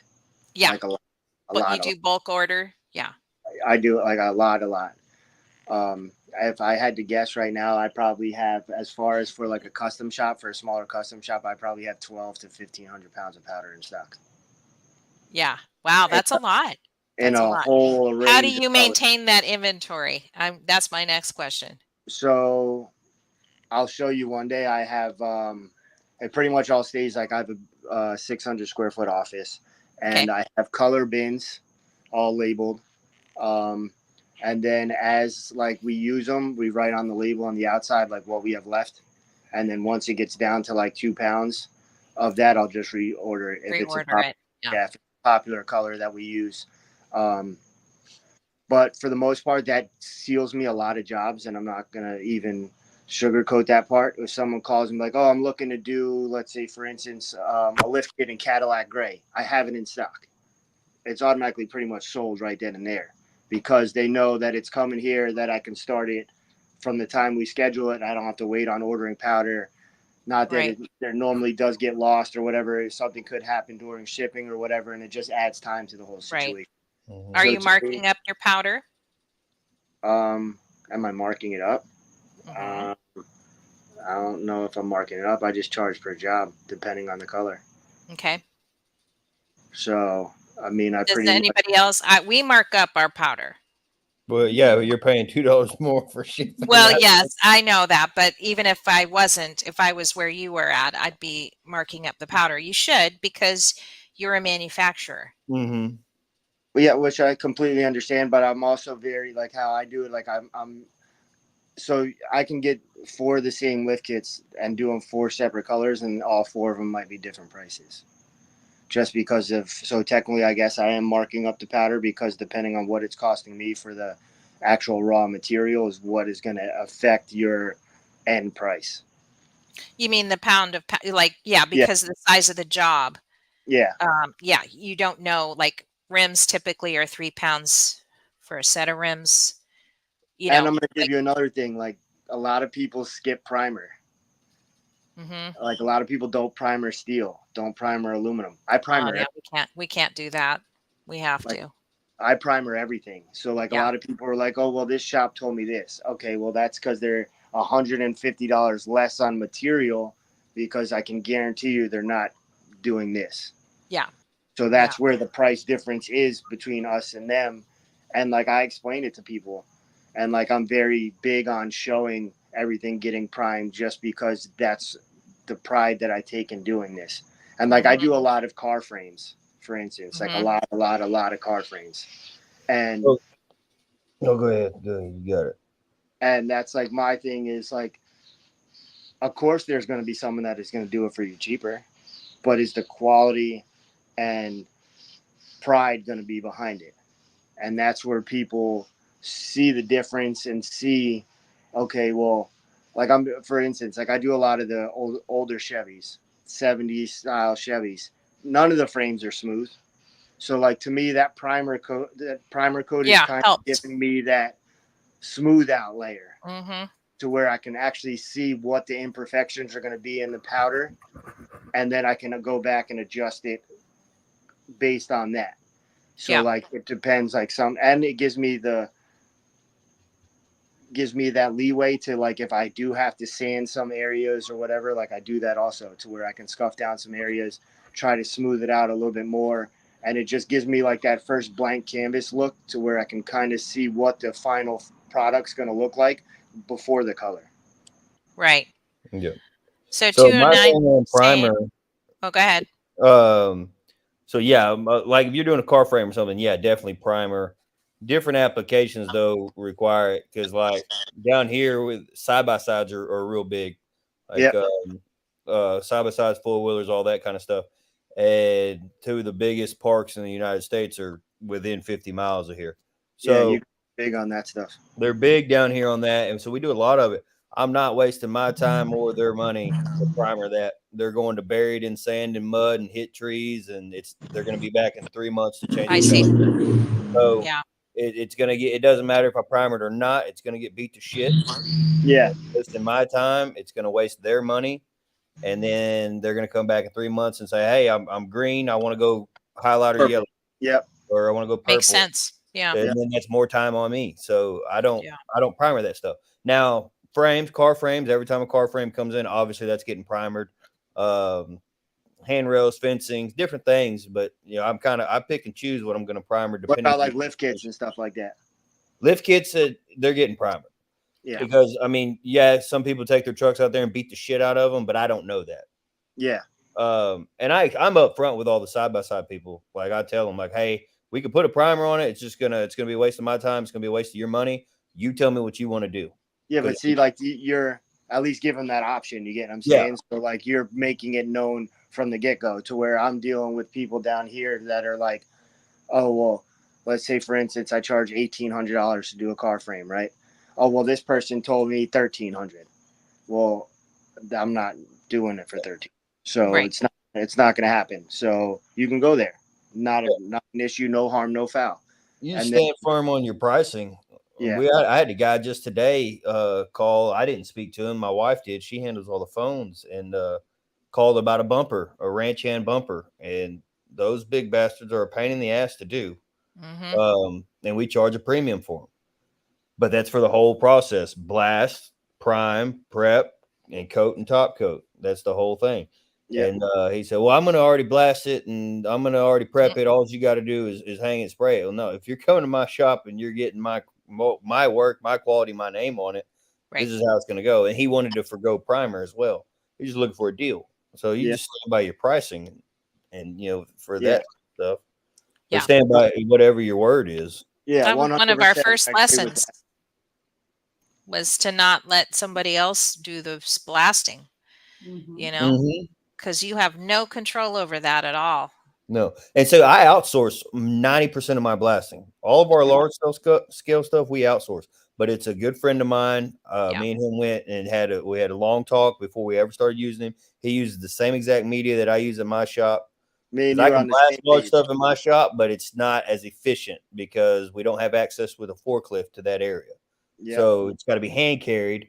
And some of these pipes and compressors and stuff that we do, you're not hand carrying them there.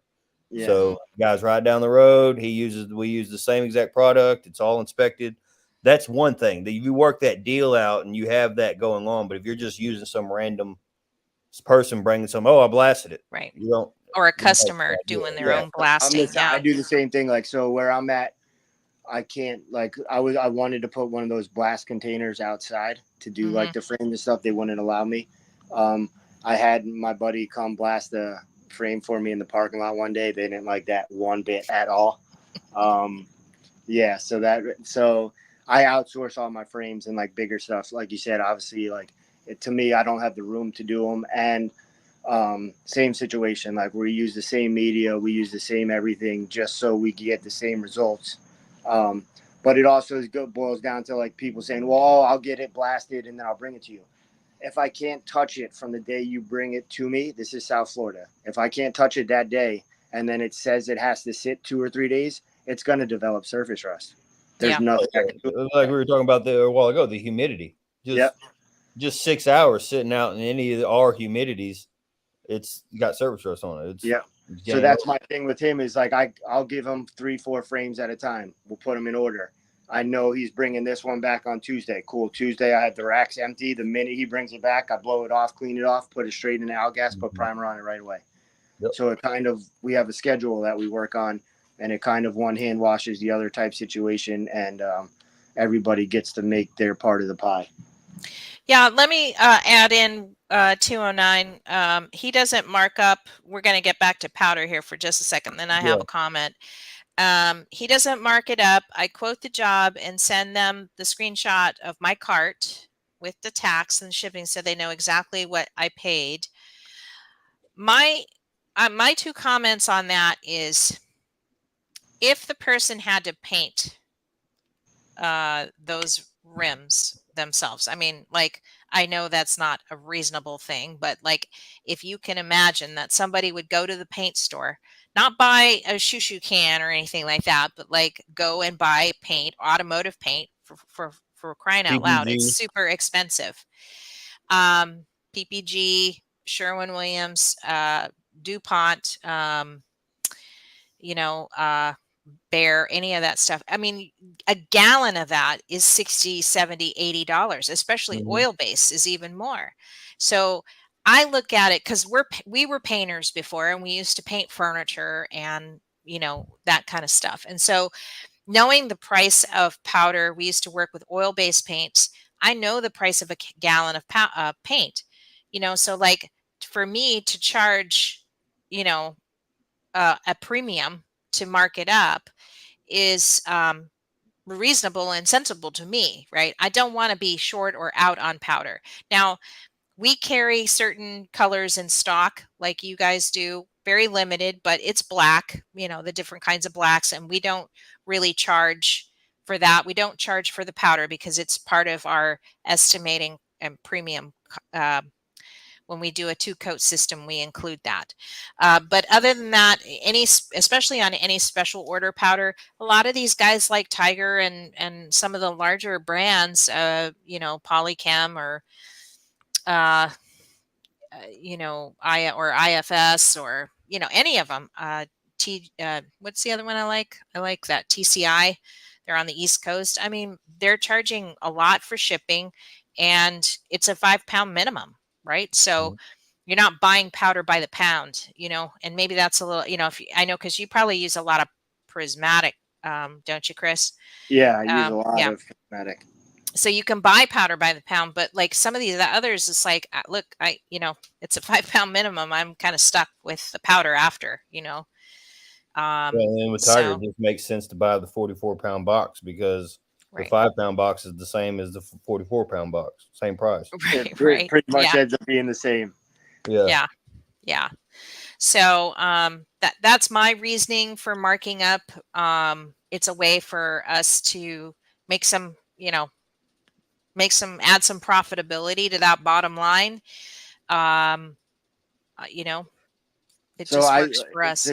To chime in on that whole situation. So I get customers that call me all the time, like, oh, I was on Prismatic's page, and so how many pounds do you think it's going to take to do my lift kit? I'm like 4 or 5. So that's only like $100 in material. I'm like, okay, so here, come by the shop. I'll give you the 100 pounds of material for free. Go put it on.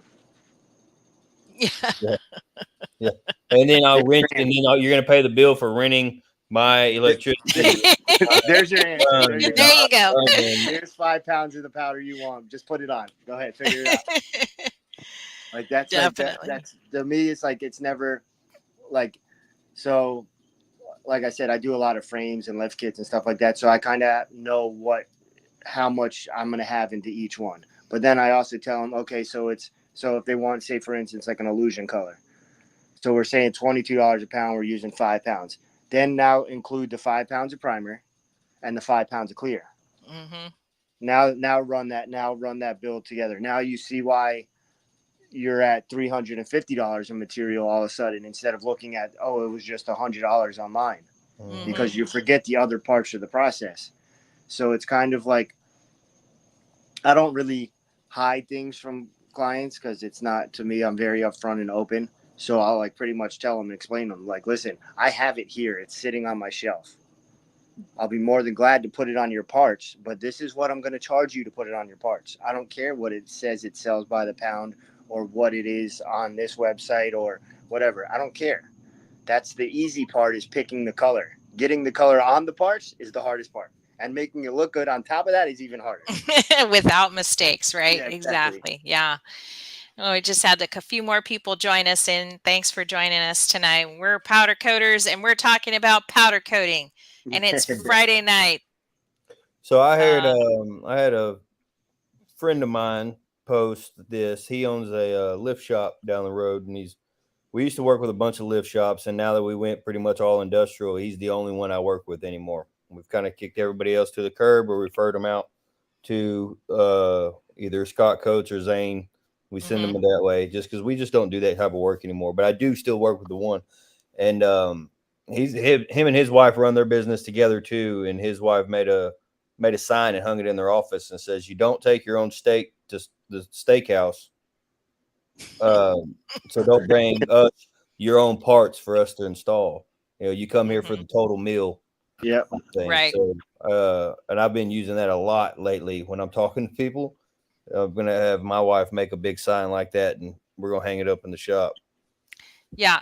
And, the other thing, too, is when they do go and buy their own powder and then they go, well, I want to bring my own powder. Okay, well, how long have you, when did you buy it? Because How long you had it? one time we had Where a did guy you buy it? How'd you store it? Like, there's a lot of that things into it was like a year old, 2 years old. Oh my God. It was There's a a lot that goes disaster. into that stuff, and it's like, so people like, so what I've done to like limit a lot of that is, one, I don't have my address anywhere on the internet or anywhere. Like, you can't find my shop unless you've been there, or you call me and tell me you're coming and I send you the address. Those 5-minute phone calls pretty much let me know what I'm about to get into or what I'm about to avoid. And that's helped me dramatically because of the fact that, like, I can read somebody in the first 5 minutes of where they're trying to go. Yeah. And like, I can just avoid a situation altogether.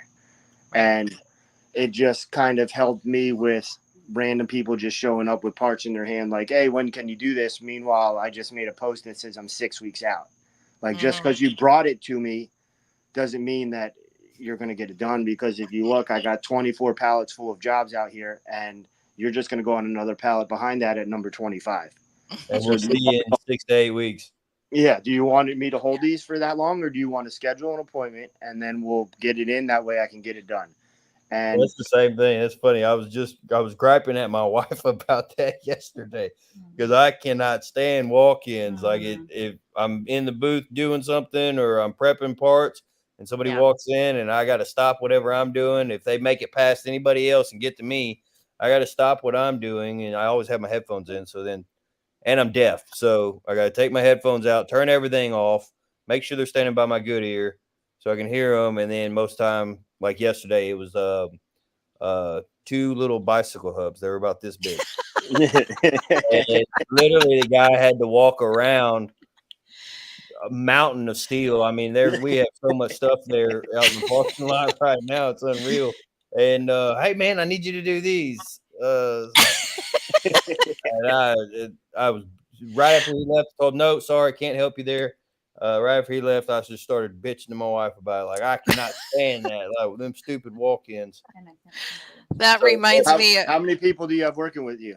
So it's me and my wife, and then I also have a fence company. And we're right in the same area. So my guys, they're always on fence jobs. That's where that company's profitable. But if they're not busy on the fence jobs, then they come over there and help us. Nice. So like, we had a couple big jobs that landed all of a sudden that needed fence work, and we building the fencing and gates and then powder coating as well over the last couple of days. So it's all been hands on deck the last 4 or 5 days. Nice. Yeah, that reminds me of the time that we had this one guy that was selling like bestiality. What? He was selling S&M equipment. Oh, wow. So powder coat it? Yeah. You got to make sure that stuff's TGIC free. Don't maybe want to some cause any contamination. microbial, some antimicrobial additives in there too as well. I don't know. I just remember them being rings. It was something, I don't know. I don't know. It was gold. I know that. And Well, of course. there Why was, not? it was some kind of, it was a ring set that you could hang or suspend from. That's what it was. That's what it was. Yeah, that was unusual. Maybe we should get into unusual jobs now that I've kind of opened the Pandora's box. We haven't had any more S&M Your toys comments on Instagram come our are way, blowing up now. Yeah, no, that's I can't say I've ever had any kind of strange thing like that come in. That's I'd have a lot of questions. You know, you would think you would have a lot of questions, but actually when they brought it in, it was just like, don't tell me. I don't want to know what it does. I'm a jokester. You know, like I'm very upfront. Like Kim, you know, I'm very upfront. I say what's on my mind, and I am a jokester. So I would have looked at that guy and asked him if he was a fucking pervert. I would have asked him all kinds of shit because I'm curious now. Like I need to know your life story. What drove you? How did we end up in this moment in your life? What brought you to this point right here? Yeah, and why do we Oh need my gold God. rings for somebody to hang from? But that's interesting. Now I kind of wish you would have come to my shop. That's weird as hell. I think the weirdest thing I've ever powder coated was a little dick on a frame last week. Oh, that goes on the front of the car? Because a guy had a custom built chassis and he posted it, or I posted it last week, and then he posted it this week. But he had a custom built chassis brought in for an air ride suspension truck that they're building, and the guy that did all the fab work welded a. Okay, you don't have to say what it is, but yeah, about a okay. 3-inch pecker on there, and I didn't know it. And when we took the job in, we unloaded him and everything, and got him all set up on a pallet, and he left. Me and the guys were moving some things around and messing with it, and one of them pointed it out, and I walked over there, and I was like, "Damn, that sure is." So I took a picture of it and sent it to him. He said, "Yeah, that's my buddy's signature. He puts that on everything that he welds." Oh my Oh, God. okay. So I two-toned it. I did the whole frame. You and, two-toned it? What? Yeah, I did the whole frame in satin black, and then I did that, and we did a dark sea color for all the components, and so I did the pecker and dark sea and the whole thing. And That's great. let's see if it'll show up on here.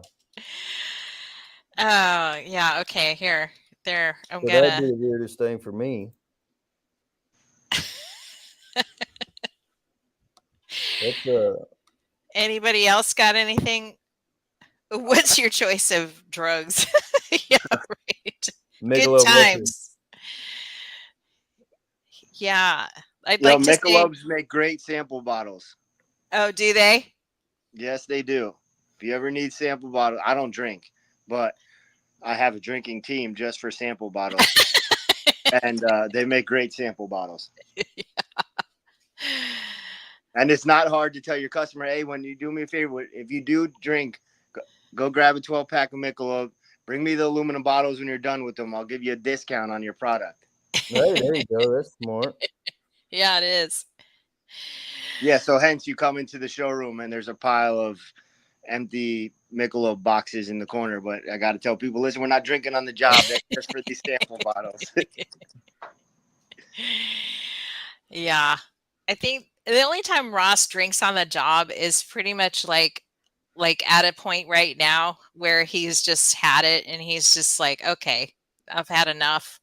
You know, this is the only way I'm gonna get through it. But sometimes you gotta do that. You just gotta say, all right, screw this. Right? Yeah. But yeah, I'm trying to think of some other crazy cuckoo stuff that we've done, but that was pretty much it. Oh my God. It's hard to see. That's great. Yeah, but Why does it have a dent in it? I don't know. It had a dent, like the whole thing had a dent in it. I don't know. Maybe he hit it afterwards just to make sure it was on there. I mean, because that's after sandblasting. That thing was still there. That's Oh great. my God. I can't even believe we're talking about that. You do a lot of What's that? you do a lot of frames. Oh, I'd say we do probably maybe one a month. Well, I mean, not a lot, but enough. Yeah, I think so far just this year alone, just since the start of this year, I'm on like 14. Wow. Yeah, no, we don't do them that often. Oh, Yeah. wow. That's a lot. Yeah. I do a lot.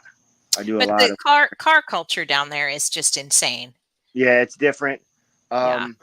Florida's real different. Like I said, I do a lot of the older Chevys and stuff, and that's like big right now. It's like the whole frame off stage that they go through, and one of my real good clients is actually on the same street as me, and he does all like the resto mod stuff. So I do a lot of Rocher shop chassis and stuff like that. Also, Mhm.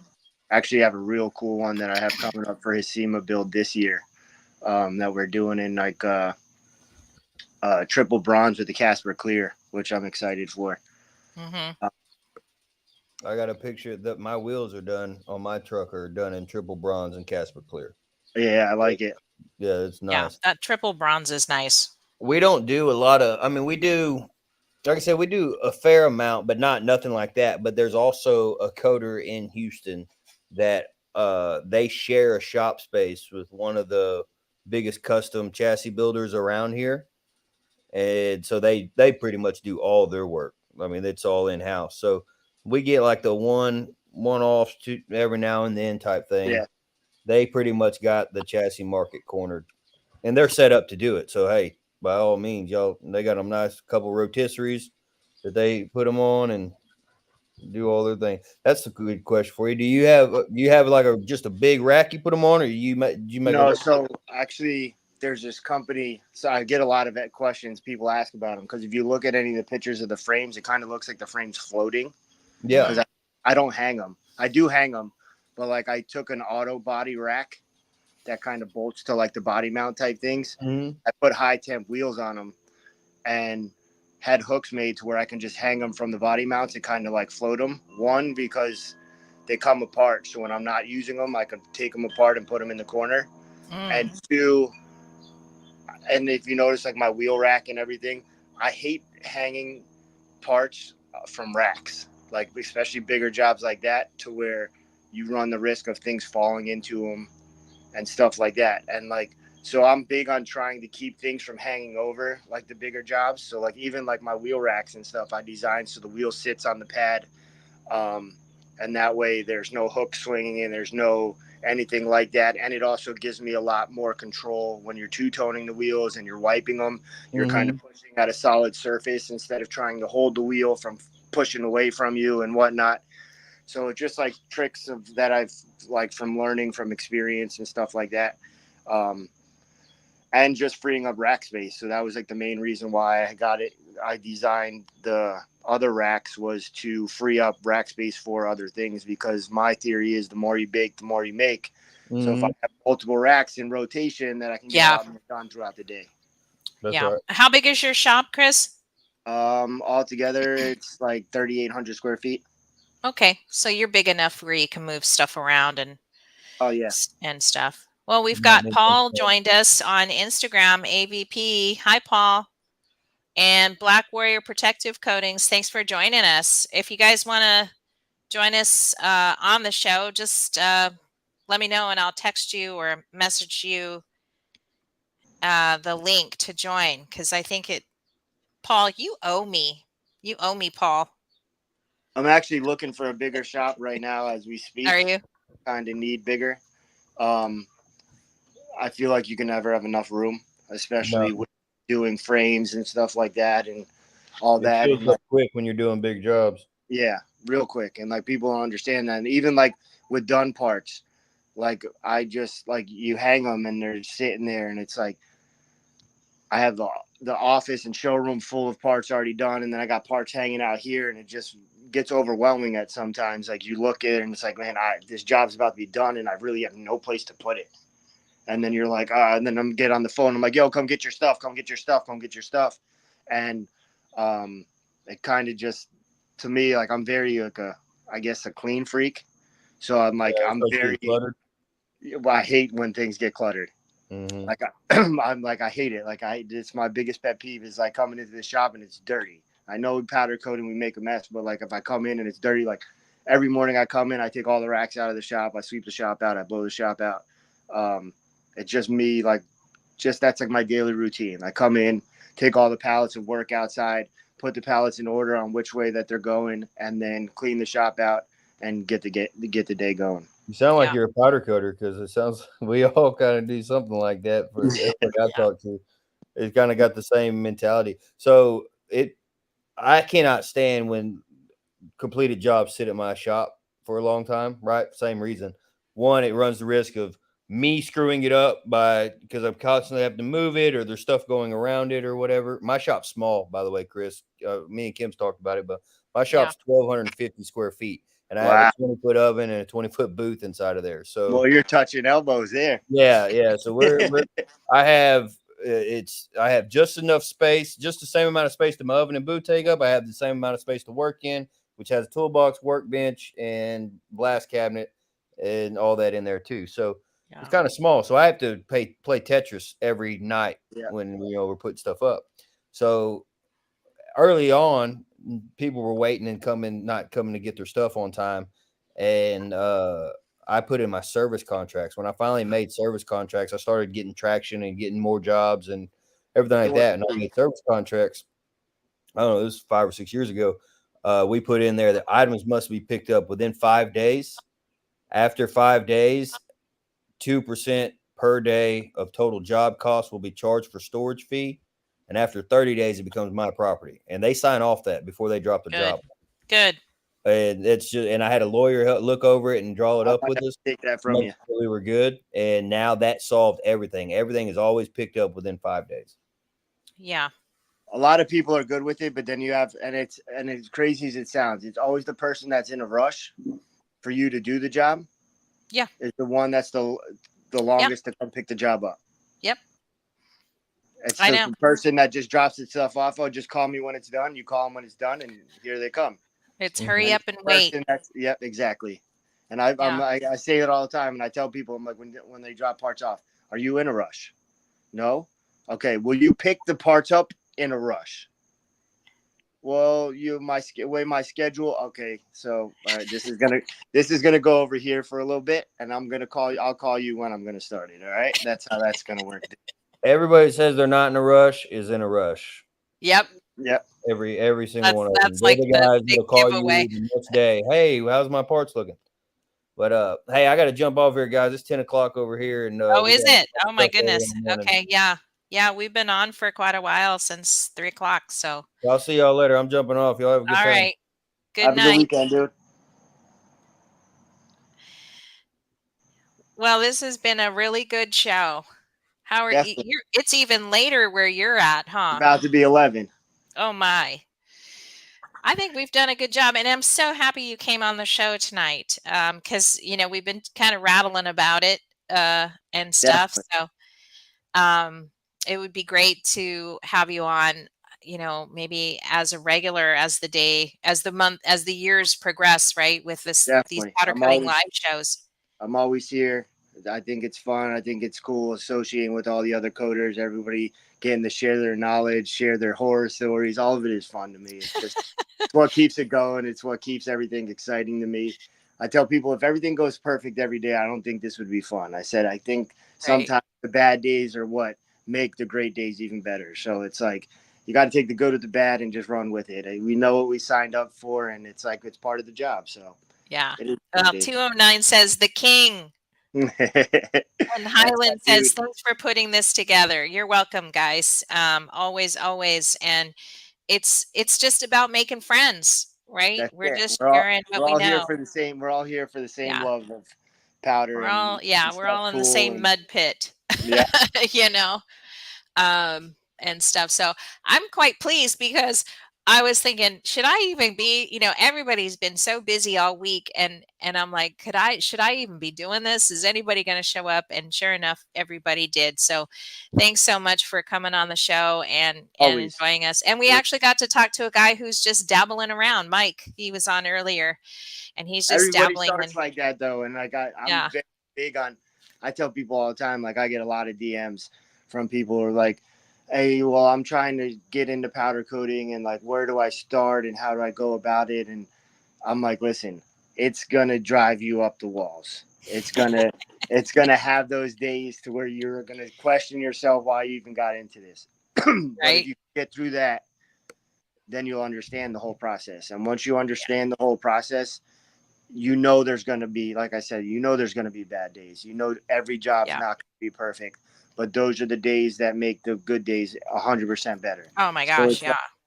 it's like you got to understand the whole thing. And like, to me, like sharing knowledge and everything, like if I can help someone avoid a situation that I got myself into, like Yeah. why wouldn't I want to help that person? Because I know that situation was very hard on myself and very like, if I can just point you in the right direction to steer away from that, I'm going to give you that advice. Because to me, like I said, the whole team thing, like I'm big on that.